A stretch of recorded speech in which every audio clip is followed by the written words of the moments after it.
સુરત લિંબાયત વિસ્તારમાં થયેલા હત્યા અને રાયોટિંગના ગંભીર ગુનામાં પોલીસે ઝડપી કાર્યવાહી કરતા એક જ પરિવારના 5 આરોપીઓને ગણતરીના કલાકોમાં જ ઝડપી પાડ્યા છે।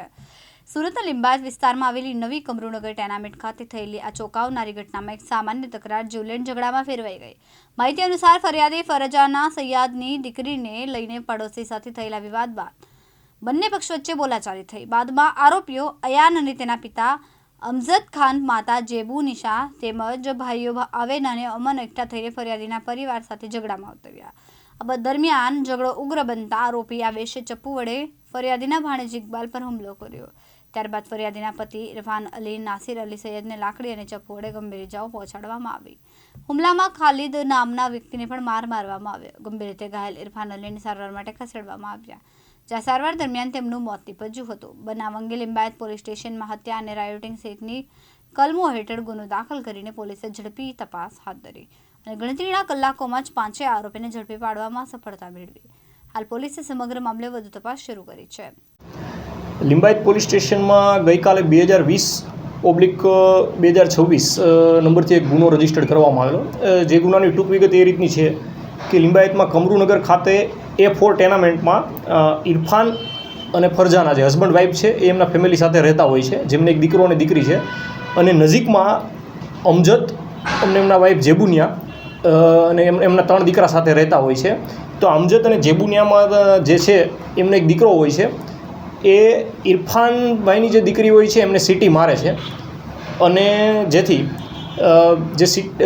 ઇરફાનભાઈની પત્ની ફરજાના અને એમની દીકરી આ જે આરોપીઓ હોય છે એમના ઘરે જાય છે અને એમને કહે છે કે આવી રીતે એમના દીકરાએ સીટી મારેલી છે, અને જેના લીધે આ આરોપીઓ હોય છે એમની સાથે ઝઘડો કરે છે।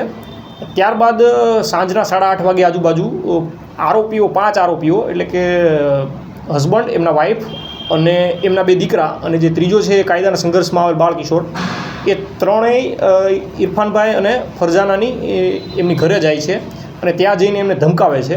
તે વખતે ઇરફાન જે હોય છે તે હાજર નથી હોતો, એટલે આ લોકો ડરી અને પાર્કિંગમાં ચાલ્યા જાય છે, જ્યાં ફરજાના બેનના નણદોઈ ખાલિદભાઈ, એમના દીકરા ઇકબાલ અને ઇમરાન સાથે હાજર હોય છે। અને થોડી વારમાં ફરજાના બેનના હસબન્ડ છે ઇરફાનભાઈ, એ ત્યાં આવી જાય છે। ત્યારબાદ બંને પાર્ટી વચ્ચે આ બાબતે જે સીટી મારેલી એમની દીકરીને એ બાબતે ઝઘડો થાય છે, અને તે વખતે આ જે અમજદ અને જેબુનિયા જે હોય છે એમના દીકરો આવેશ એ ચપ્પુ લઈ અને ઇકબાલને પેટ અને પગના ભાગે ચપ્પુ મારી દે છે, અને પરિણામે આવેશને ઈજા થાય છે। આ આવેશ ઇકબાલને ઈજા પહોંચાડે છે। ત્યારબાદ બીજો દીકરો હોય છે અમન, એ ચાકુ લઈ અને ઇરફાનને મારે છે, અને પીઠના ભાગે ચાકુ મારે છે અને લાકડાના સપાટા પણ મારે છે। તથા જે અમન હોય છે એ ફરજાના જે નણદોઈ હોય છે ખાલિદ, એમને ચાકુ અને લાકડાથી મારે છે અને પેટના ભાગે ચપ્પુ મારે છે, અને આ 3 જણા ઈજાગ્રસ્ત થયા હોય છે, જેમાંથી સ્મીમેર હોસ્પિટલ ખાતે જે ઇરફાન જે છે એમનું મૃત્યુ થાય છે। અને પોલીસ દ્વારા 4 આરોપી અમજદ, જેબુનિયા, આવેશ અને અમન ને હસ્તગત કરવામાં આવેલા છે, અને તેમાં એક જે છે એ કાયદાના સંઘર્ષમાં આવેલ બાળકિશોર છે। તે અંગે તપાસ ચાલુ છે અત્યારે। સાબિર સૈયદ, દિવ્યાંગ ન્યૂઝ, સુરત।